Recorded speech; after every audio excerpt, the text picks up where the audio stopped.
Paz do Senhor, amadas, boa noite.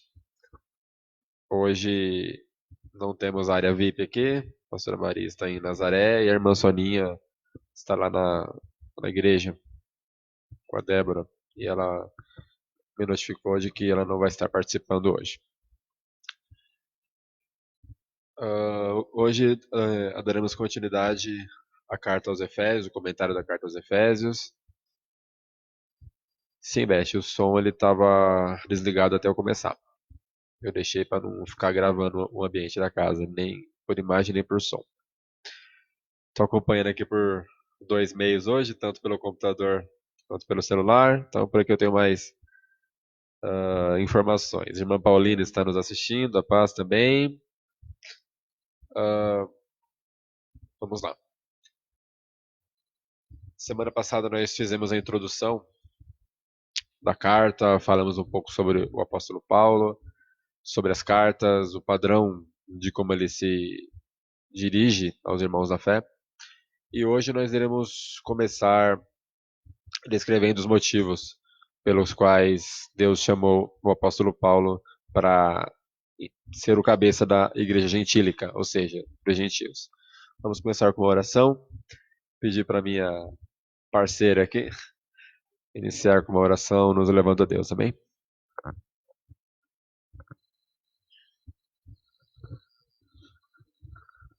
Paz do Senhor a todas.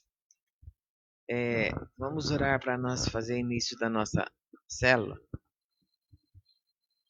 Pai, em nome de Jesus, Senhor, eu quero te louvar, eu quero te agradecer, papai, por mais essa oportunidade.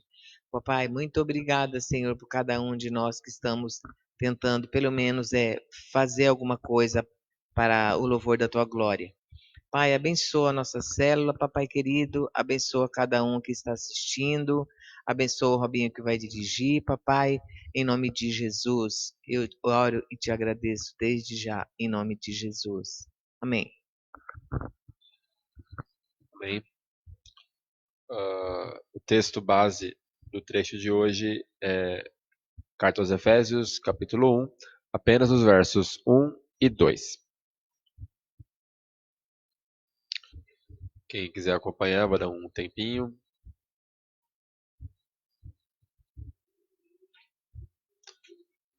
Para quem está um pouco perdido aí, passa Romanos, Gálatas, você chega em Efésios.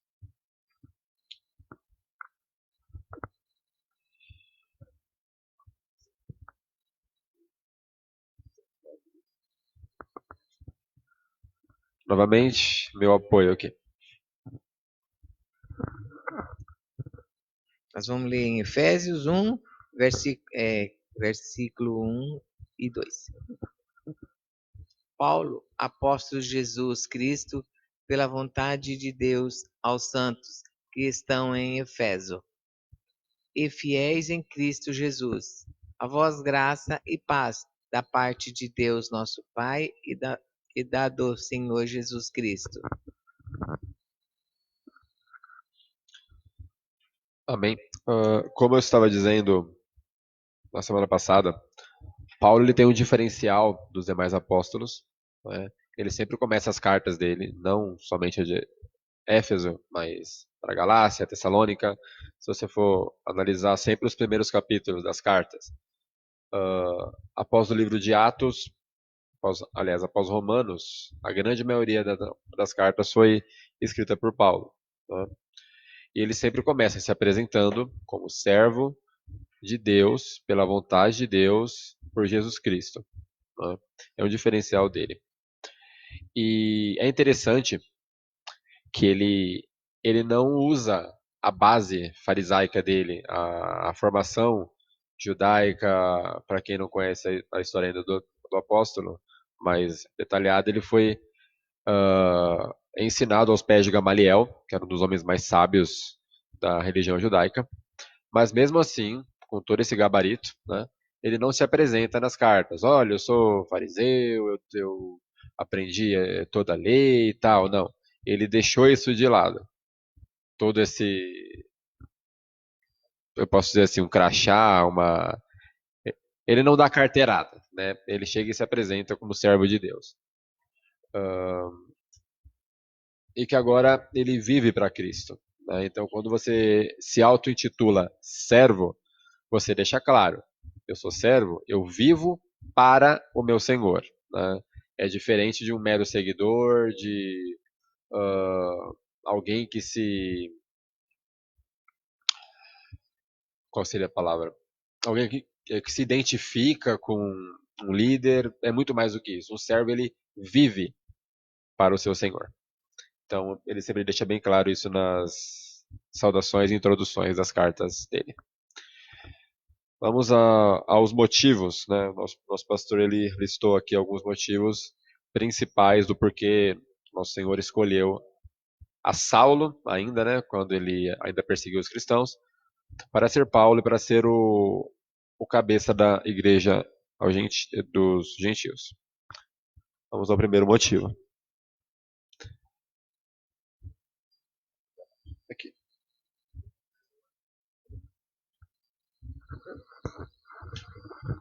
Então vamos lá. Primeiro motivo, ele tinha consciência de que fora escolhido por Deus e não proposto ele mesmo o seu chamado. A afirmação dele o qualifica para o apostolado. 1 Coríntios 15, 8, 10.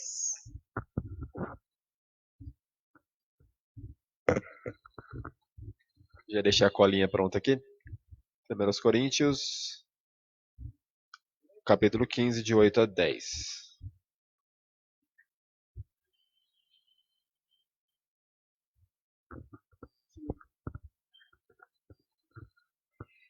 E por derradeiro de todos me apareceu também a mim, como a um abortivo, porque eu sou o menor dos apóstolos, que não sou digno de ser chamado apóstolo, pois que persegui a igreja de Deus. Mas pela graça de Deus sou o que sou, e a sua graça para comigo não foi vã. Antes trabalhei muito mais do que todos eles. Todavia, não eu, mas a graça de Deus que está comigo. Amém? É interessante dois pontos que o apóstolo apresenta aqui. Ele tem consciência de que sua vida foi determinada por Deus, ele reconhece que nada do que ele faz é pela força do braço, pela capacidade da mente. Ele tem plena noção de que a vocação dele, a missão dele é simplesmente pela graça e permissão de Cristo. Né? E, em contrapartida, ele também reconhece que ele trabalhou muito mais do que os outros apóstolos, né? Quando você vai às cartas e quando você estuda um pouquinho, né, na história, até na Bíblia não vai falar tão detalhadamente, mas os demais 12 apóstolos, lembrando que Judas Iscariote se enforcou e teve um que ficou no lugar dele, não me recordo o nome agora, mas nenhum desses 12 andou tanto quanto Paulo. Você vai ver que, com exceção de João, que morreu de velhice, você pega Pedro, Tiago, Mateus, enfim, todos eles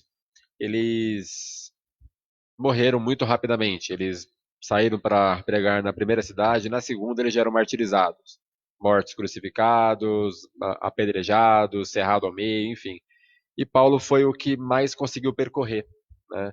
Pela graça de Cristo, ele conseguiu alcançar muitas cidades, nações até, né? E é interessante essa. Alguém pode dizer que é uma contradição, mas não é, né? Ele coloca esses dois pontos. Ele mostra que ele trabalhou bastante, ele trabalhou mais do que os outros, ele andou mais, ele batalhou mais, mas ao mesmo tempo ele reconhece. Ele se intitula, inclusive, sendo o menor, inclusive indigno de ser chamado apóstolo, né? Fica como um grande exemplo para nós. Dá uma leve interrupção aqui para saudar nossas irmãs. Irmã Maria, Irmã Silésia, paz, queridas, chegaram agora. Retomando então, ele tem essa humildade. Ele sabe do tanto que ele trabalhou, ele sabe do empenho, uh, de todo o ardor, da labuta, dos sofrimentos que ele passa, mas sempre com humildade, sempre lembrando por que que ele está ali, qual que é a motivação dele, né? Se não fosse pela graça de Cristo, ter aparecido a ele naquela cena maravilhosa que nós conhecemos bem, no caminho para Damasco, ele estaria cego ainda, né? Teria terminado a vida cego e condenado, né? Mas Cristo teve misericórdia e alcançou o apóstolo, né?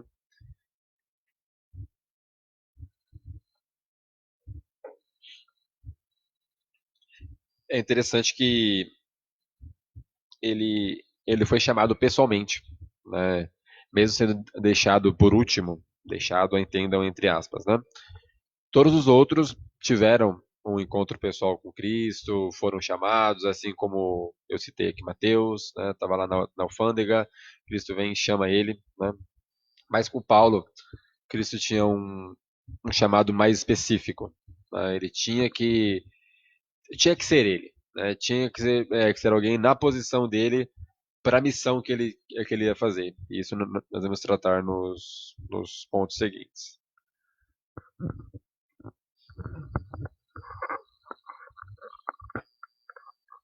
Segundo motivo, fidelidade e empenho.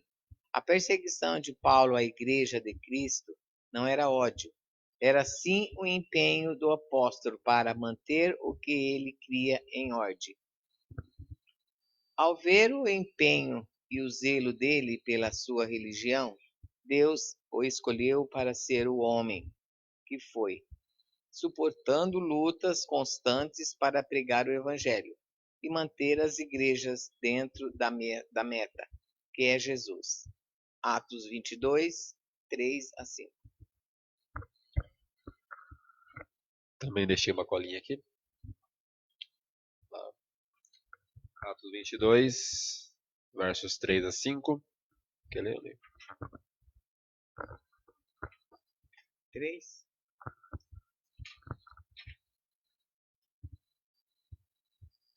Quanto a mim, sou varão judeu, nascido em Tarso, da Cilícia, e nesta cidade criado aos pés de Gamaliel, instruído conforme a verdade da lei de nossos pais, zelador de Deus, como todos vós hoje sois.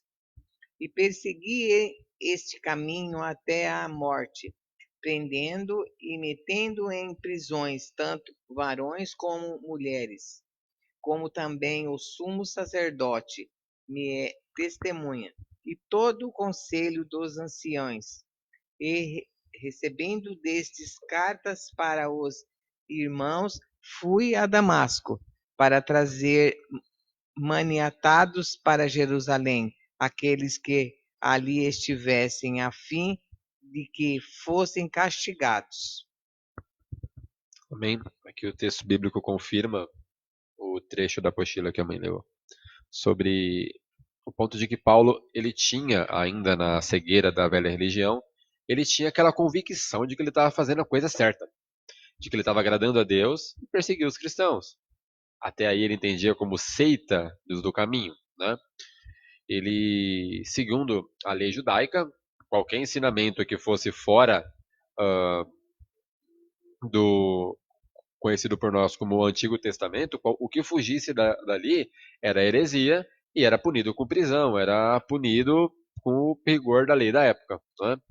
Então, segundo as convicções judaicas, para quem não reconheceu na época a Jesus como o Messias esperado, ele estava fazendo certo, né?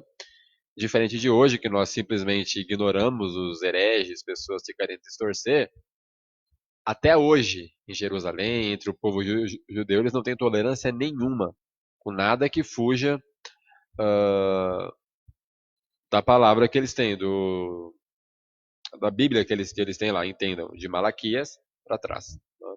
Eles não reconhecem, logicamente, o Novo Testamento. Mas é interessante que quando alguém vai ler a Bíblia sem conhecer, né, sem ter a revelação do Espírito Santo, sem entender do que nós estamos falando aqui, vai falar, poxa, mas Paulo era muito mal, né? Ele, ainda como Saulo, ele matava pessoas, aqui na palavra vai deixar claro, inclusive mulheres, né? Aqui fala maniatados, para quem não sabe, é amarrado, né, algemado, enfim, né? Maniatário é o mesmo que você restringir movimentos, né? Ele levava pessoas para serem presas, mortas, enfim. Inclusive, a título de curiosidade, não sei se as irmãs conhecem, o primeiro mártir cristão foi Estevão, né?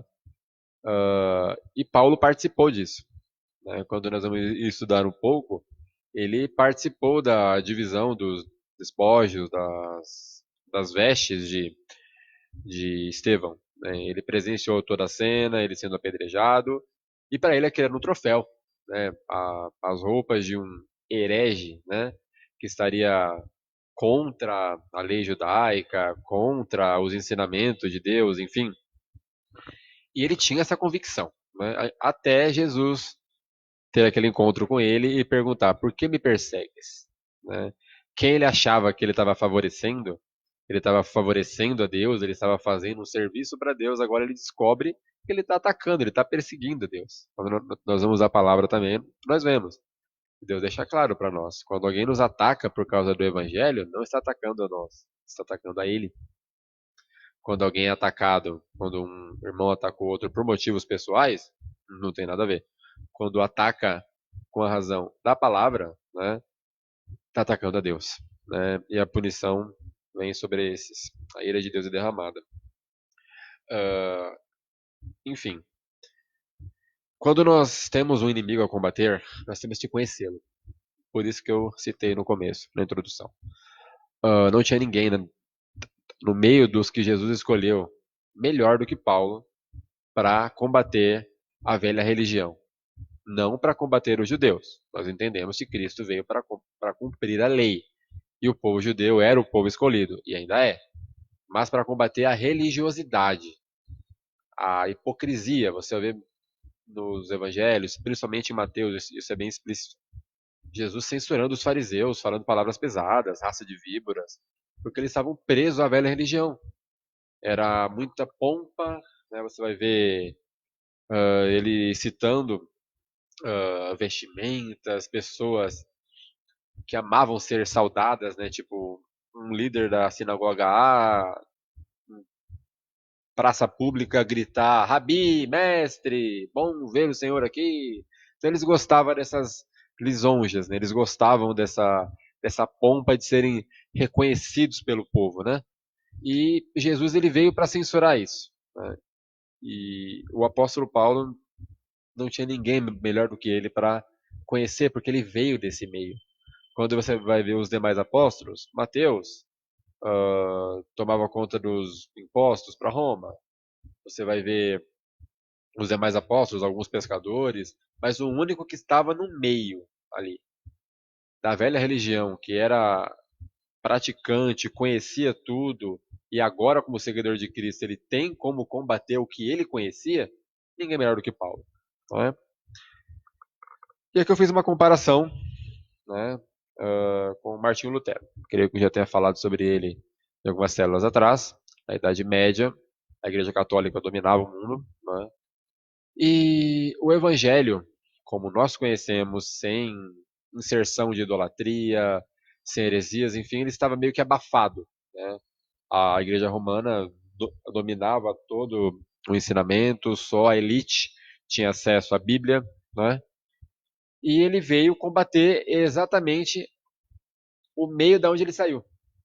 Martinho Lutero, o cabeça da Reforma Protestante, ele era um sacerdote católico, assim como o apóstolo Paulo, ainda como Saulo, era do meio dos fariseus. Né? Então é uma comparação que eu fiz aqui. Muitas vezes Deus usa pessoas do meio da religião, por isso que nós não podemos julgar. Né? Às vezes se a gente não tomar cuidado, a gente tem aquela crise de santarrão. Né? Tipo, aquela pessoa, sei lá, candomblessista, católica, às vezes até ateu, e a gente quer se distanciar, a gente, poxa, né? Se a gente não tomar cuidado, a gente se sente superior. A gente não pode fazer isso. Deus, ele tira pessoas desses lugares. Eu sempre costumo falar.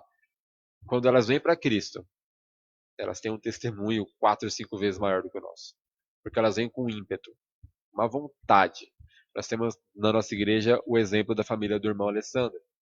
Eles eram de uma outra religião, não sei exatamente qual, mas enfim, era uma religião de matriz africana. E quando ele veio para Cristo, ele veio com ímpeto, ele trouxe a família inteira.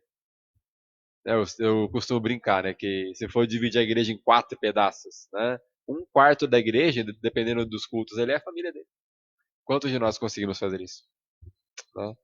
E é uma comparação que eu fiz aqui para deixar claro. Nós temos que ver as pessoas, independente de crença. Nós temos que ver, pela fé, a transformação que Deus pode fazer na vida delas. Assim como fez com o apóstolo Paulo, Martinho Lutero, entre outros.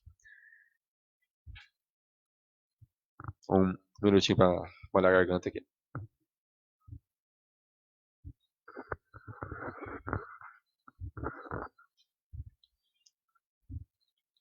Terceiro motivo. Sua sabedoria é conhecimento quanto ao judaísmo. Paulo fora levado para ser discípulo de Gamaliel, o sumo sacerdote, aos 12 anos. Durante muito tempo, permaneceu a seus pés, aprendendo tudo sobre o judaísmo. Deus usa a sabedoria de Paulo para evangelizar a todos, inclusive os reis. Atos 22, 3, que nós acabamos de ler. A mãe tá ligada aqui, hein? Eu já ia procurar. É interessante que quando nós vamos nas cartas, né, inclusive no livro de Atos, nós vemos que o apóstolo Paulo, ele teve acesso a reis. Teve acesso a reis como Agripa, Festo, pessoas importantes da época que não era qualquer um que chegava no salão real, e ele tinha acesso pela cidadania romana. Tá? E não querendo comparar, né, alguém que tem acesso a uma sala de um rei, de um presidente, vamos usar no nosso patamar. Quando Deus nos levanta, uma empresa que nós trabalhamos, troca de lugar a nossa casa, nós nos mudamos, enfim, tudo tem um propósito. Eu não vejo a palavra coincidência na Bíblia. Se alguma de vocês achou, me mostra, porque eu não conheço história de ninguém aqui que não tem um propósito. Né? Então, tudo que ele faz na nossa vida tem um propósito. Paulo tinha um patamar a mais, ele podia chegar até os reis. Você pode chegar até o teu patrão, você pode chegar até alguém da tua empresa que tem um patamar elevado, e se Deus quiser que você tenha um acesso mais facilitado a ela para poder evangelizar com mais frequência, ele permite uma promoção, né? Ele é o dono de tudo. Se ele tem um propósito, é só eles mover os palitinhos, né? E ele tinha acesso com um motivo específico. Ele tinha que testificar aos reis o que tinha acontecido com ele. Talvez esses reis não iam dar ouvidos para um pescador como Pedro, um cobrador de impostos como Mateus, para alguém do baixo, da, de baixa classe social, né? Caso as irmãs não saibam, isso já existia na época de Cristo, né? Essa questão de divisão de classes, né?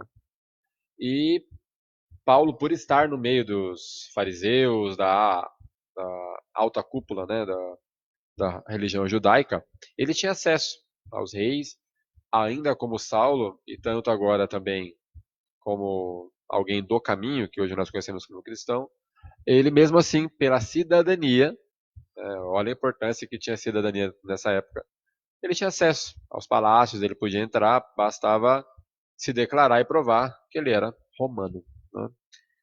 E é essa mensagem que eu queria deixar sobre esse trecho. Não acabou ainda, tá? Mas sobre esse ponto, dessa liberdade que ele tinha. Cada um de nós temos que ter essa noção. Tudo que nós fazemos tem que ser para a glória de Deus. Então, se você vai entrar numa empresa, né? Até gostaria de deixar um exemplo, se a irmã me permite. Né? Eu estava dando um apoio com algumas papeladas para a irmã Beth, ali tinha currículo, enfim. Até nisso tem um propósito, amada. Né? Todo lugar que a gente vai entrar, eu vou batalhar por uma promoção, para entrar numa área pública, como é o meu caso. Tem um propósito ali. Não é por acaso. Você se encaixa ali, tá bom. Não.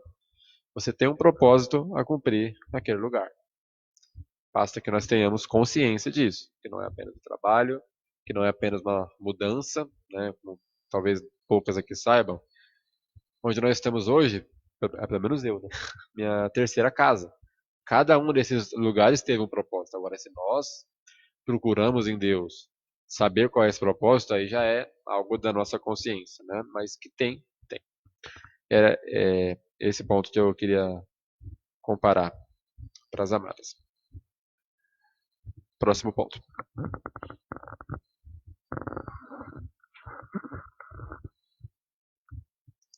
Quarto motivo: sua disposição em servir, sem medida. Este servo do Senhor sempre se ofereceu voluntariamente para servir, sem medir esforços.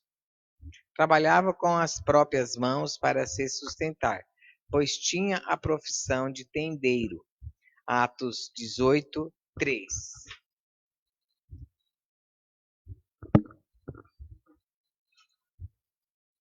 Bom, como esse aqui é curtinho, eu já vou ler. Como era do mesmo ofício, ficou com eles e trabalhava, pois tinha por ofício fazer tendas. Bom, nós vemos aqui que Paulo, mesmo pregando a palavra, mesmo viajando por várias cidades, né, ele continuava exercendo a profissão dele. Né? Ele continuava trabalhando, construindo tendas. A gente entende que a situação do local onde todo esse cenário aqui se encontra é um cenário desértico. Né? Quando você vai ver Jerusalém, a Ásia Menor, é um lugar de clima desértico. Então, construção de tendas era muito comum na época. Hoje nós temos alvenaria, né? Até as classes mais baixas têm acesso a uma casa, né, de concreto. Mas na época não. Né? Então, era um trabalho que ele podia exercer em qualquer lugar onde ele estivesse. E ele prezava por isso, né? Trabalhar para Deus, mas também ter o próprio sustento, ter o próprio sustento pelo suor do próprio rosto. Tá? E aqui eu deixei uma mensagem sobre esse trecho. A não ser que você tenha um chamado particular de Deus, aqui eu quero deixar claro, não é alguém vir falar, eis que te digo, não. É algo particular entre Deus e você. Né? Olha, Deus falou comigo, ele não quer que eu trabalhe, ele quer que eu viva para a obra, ele quer que eu vá ser missionário, que eu vá para o Oriente Médio, para a África, ele quer que eu seja um missionário. Eu vou viver disso, ele vai me sustentar. Ele me revelou isso, ele deixou claro, ele falou comigo. Amém. Essa é a única exceção. No demais, a nossa regra de sustento é o trabalho. Né? Não quero levar aqui ao mérito, quem faz da fé um comércio, cada um com a própria consciência. Né? Mas quando nós vamos a palavra, nós lemos muito claramente: de graça recebestes, de graça dai. Né? Então, se cada um de nós um dia for levantado, né, como um pregador, um cantor, alguém que vá, mesmo cantando, mas vai ter o tempo da administração, enfim, que você vai trabalhar para Deus, de forma nenhuma cobre, seja em dinheiro, seja em favores, seja em benefícios. O dom que nós recebemos de Cristo, ele é gratuito. Então nós não podemos cobrar, nós não podemos uh, exigir algo em retorno. Né? Não quer dizer que nós não possamos aceitar ofertas. Se alguém chegar e falar, olha, eu quero te dar esse valor, eu quero pagar isso para você, você veio aqui na minha igreja, eu quero levar você para comer no restaurante X. A pessoa se dispôs. Mas isso não pode de forma nenhuma partir de nós. Parece bobo o que eu estou falando aqui, né? Mas, pô, quem somos nós? Você não conhece o teu amanhã. Deus pode te levantar. Basta que você estude, basta que você esteja na disposição dele.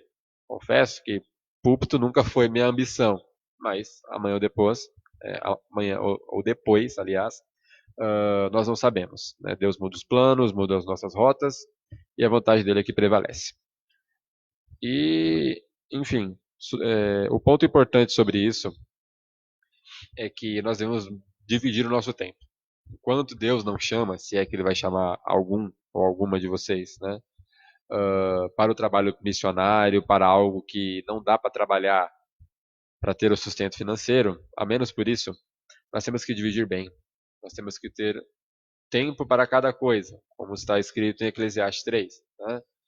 Tempo para trabalhar, tempo para descansar, tempo para dedicar para Deus. Esse tempo tem que ser bem dividido. Nem demais para um, nem demais para outro. Né? Tempo para a família, que é algo que está faltando bastante hoje. Né? Eu sempre costumo citar o exemplo. Né? Como é que você vai falar de Cristo para um parente se você nunca vê ele?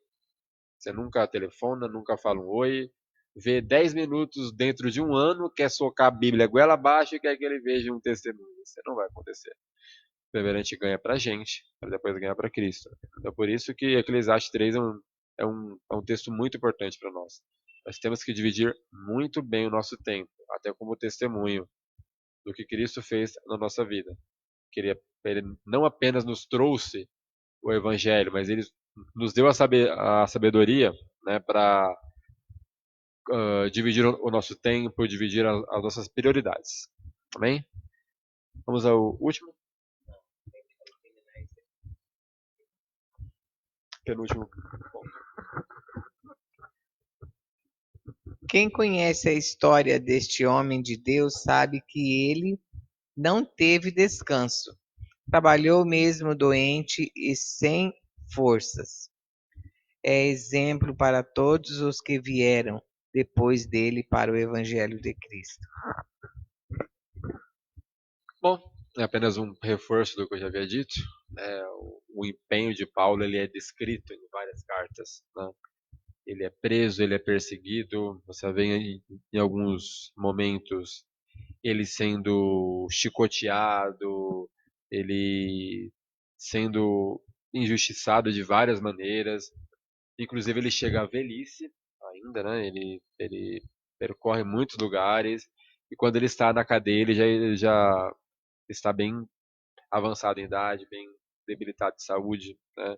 Para quem não sabe, ali para as últimas cartas, quando ele vai falar com Timóteo, ele fala, né? Já os que me encarceraram, os que me prenderam, já planejam me matar.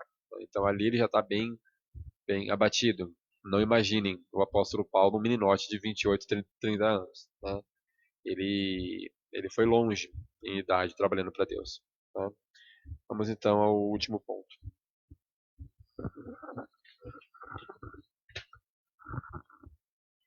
Quinto motivo.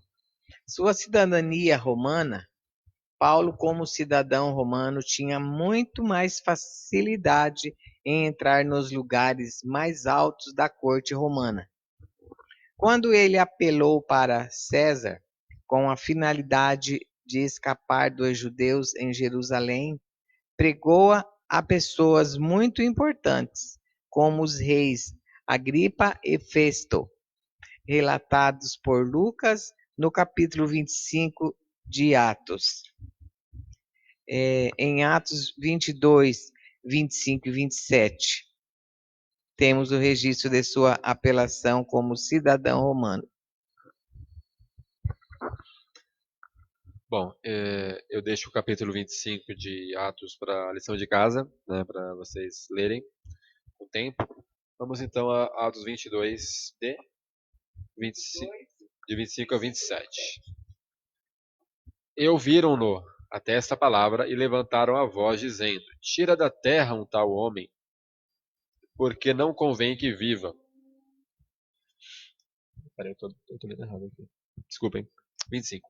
E quando o estavam atando com correias, disse Paulo ao centurião que ali estava: É-vos lícito açoitar um romano, sem ser condenado? E ouvindo isto, o centurião foi e anunciou ao tribuno, dizendo: Vê o que vais fazer, porque este homem é romano. E vindo o tribuno, disse-lhe: Dize-me, és tu romano? E ele disse: Sim. É interessante que quando você lê esse trecho, você nota a preocupação dos líderes daquela época em saber de onde ele vinha. Por isso que desde a introdução eu disse, Paulo tinha um aspecto muito importante, que era a sua cidadania. Sem essa cidadania, na primeira prisão ele poderia ter sido morto. Né? Mas ele tinha um propósito. E é que eu quero contextuar para a nossa realidade. Enquanto Deus tiver um propósito com a minha, com a tua vida, Ele não deixa a tua vida ser ceifada. Nós vivemos por Ele e para Ele. Então nós não devemos temer o amanhã. Nós não devemos temer o que está acontecendo no momento. Uso novamente a irmã Beth aqui, ela está na linha de frente desse combate, né, ao Covid. E tenho certeza que ela encara cenas até de morte, né? Os hospitais estão em situação bem complicada. Mas mesmo nessa situação extrema, enquanto Deus tem um propósito com a nossa vida, Ele é o que determina o começo e o fim. Ele é o alfa e o ômega. Ele que determina até quando nós vamos prosseguir nessa jornada. Até, até, até que idade, até que local, Ele que determina. Ele te coloca e retira príncipes. Né? E Ele tem um propósito para a nossa vida. Se nós ainda estamos aqui, nós temos algo a fazer. E o quê? Ide por todo mundo e fazer discípulos. Esse ide por todo mundo, ele começa na nossa família. Ele começa na nossa vizinhança, ele começa no nosso trabalho, ele começa no nosso meio. As pessoas têm que ver esse testemunho nosso. Né? As pessoas têm que ver a transformação que Cristo fez em nós. Essa transformação, não só no momento da nossa conversão, mas a cada dia. As pessoas precisam ver algo diferente e se questionar. As pessoas precisam ver a gente passar, cumprimentar. Para a gente não aconteceu nada. A gente passa e as pessoas falarem: olha, mas o que tem de diferente com a Maria? O que tem de diferente com a Paulina? O que tem de diferente com a Cleide, com a Beth, com a Dona Jo? O que tem de especial que eu percebo algo nessa pessoa, mas eu não consigo explicar? O nosso testemunho tem que criar essa curiosidade, esse gatilho mental em cada uma das pessoas à nossa volta. Porque se isso não acontece, é duro o que eu vou falar aqui. Se isso não acontece, o nosso testemunho não é válido. Nós estamos sendo meros religiosos. Se nós não incomodamos, se a nossa presença, a nossa saída, nossa entrada, não causa algo nas pessoas, uma estranheza no bom sentido, nós estamos falhando como filhos. Nós estamos falhando como servos. Como eu disse na introdução, o servo, ele vive para o seu Senhor. Assim como Paulo aqui, ele trabalha, ele vive para o próprio sustento, ele tem a família, ele tem as obrigações, ele tem as lutas, mas o foco é dar testemunho perante os homens de quem é o Senhor dele. Amém? Bom, amadas, era essa a palavra de hoje, encerramos bem cedo, né? E eu confesso que eu encerrei cedo até de propósito. Eu tenho uma mensagem bem rápida, algo de mim, que eu senti de falar para as irmãs, por isso eu dei uma resumida. Eu tenho notado uma inquietação por parte de muita gente, inclusive da nossa irmandade, dentro do corpo de Cristo. Uma inquietação com coisas passageiras. Nós sabemos o estado político do nosso país, a instabilidade econômica, a divisão, e tudo isso não tem valor nenhum perante Deus. Não significa tanta coisa, mas muitas vezes nós damos prioridade para isso. Nós nos deixamos distrair, né? Enquanto nós poderíamos estar preocupados se nós estamos dando bom testemunho ou não, se nós não tomamos cuidado, nós vamos nos preocupar se nós estamos apoiando Bolsonaro ou Moro, se nós estamos apoiando quem fica em casa, quem sai para trabalhar. São questões mínimas, são questões bobas que vão passar. Mas o impacto que nós fazemos na vida das pessoas pelo Evangelho, isso não vai passar. Isso é o que vai fazer a diferença. Se amanhã ou depois o atual presidente for empichado, se ele fizer um bom governo, se liberar o comércio amanhã ou daqui 6 meses. As pessoas vão retomar a vida delas. E elas vão esquecer isso que aconteceu. Quem você ficou do lado, quem você defendeu, quem você atacou. Isso não vai ter valor nenhum. Mas se daqui 6 meses essas pessoas lembrarem que cada um de nós elas viram algo diferente e elas souberem que nós servimos a Deus, elas vão nos procurar. Era essa a mensagem, o recado que eu queria deixar para as irmãs. Não quero que isso pareça uma crítica. É um incômodo, é algo que tem até me chateado em alguns momentos, porque é algo que cega. Esses temas eles geram perturbação, eles geram brigas, pessoas saem machucadas e as pessoas que estão sendo defendidas ou atacadas nem sabem que esses agressores ou defensores existem. Mas as pessoas que estão à nossa volta, elas precisam saber quem que existe em nós, quem que habita em nós e que diferença que esse alguém faz em nós e pode fazer na vida deles. Amém? Bom, amadas, era essa mensagem. Agradeço a presença de cada um aqui. Agradeço a minha parceira pelo apoio, né? E conto com a presença das irmãs na semana que vem, a nossa continuidade aqui. Vamos fazer uma oração como despedida dessa reunião de hoje, apresentando a Deus nossas necessidades, apresentando a Deus nossa vida, as irmãs que saem para trabalhar, nós que não saímos para trabalhar, mas temos que fazer coisas aí fora e precisamos da proteção do nosso Pai. Queria pedir novamente para minha parceira nos despedir em oração. Amém? Pai, eu quero te agradecer, papai, por mais um dia, por mais esse dia que nós podemos estar aqui, Senhor, para ouvir um pouquinho mais da tua palavra, Senhor. Obrigada, Senhor, por tudo. Obrigada, meu Pai, por mais esse dia que se finda.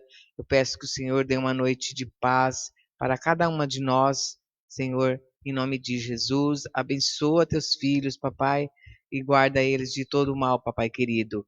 É que eu te peço e já te agradeço em nome de Jesus. Amém. Amém. Obrigado. Novamente, obrigado, amadas. Né? A presença de vocês é muito importante. Né? Essa gravação aqui, apenas eu e a mãe falando, não tem sentido, né, se vocês não participarem conosco. Fica aberto o convite, caso alguma de vocês queira convidar alguém. Só lembra de, até a segunda-feira que vem, 7 horas da noite, estar me avisando. Se a pessoa até tem Facebook ou não, tá? Esse é um trabalho que ele deve ser expandido a mais pessoas, ou não abre ao público de modo geral, mas convites que o Senhor colocar no coração das amadas. Chegou no trabalho, viu alguém e fala, pô, essa pessoa precisa ouvir a palavra. Ela não vai à igreja, mas se eu fizer um convite de algo online, talvez ela aceite. Me passa o link, me passa o contato, se quiser até me apresenta, passa o número com o consentimento da pessoa, enfim, mas para nós levarmos o reino de Cristo avante.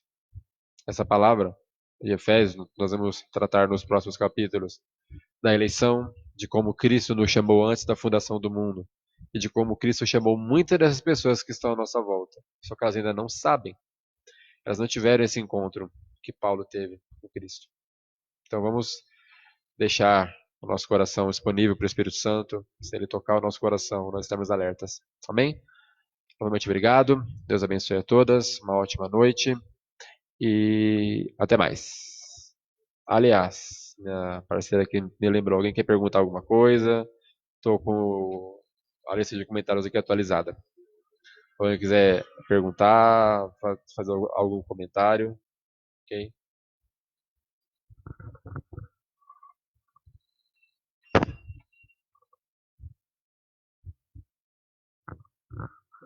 Bom, eu creio que não. Bom, é isso, amadas. Obrigado pela presença, pelo esforço de estar aqui. Deus abençoe, uma noite de paz, de tranquilidade, muito descanso para todos nós. E amanhã, um dia de vitória, uma semana de vitória para nós, pela graça de Cristo. Obrigado e amém.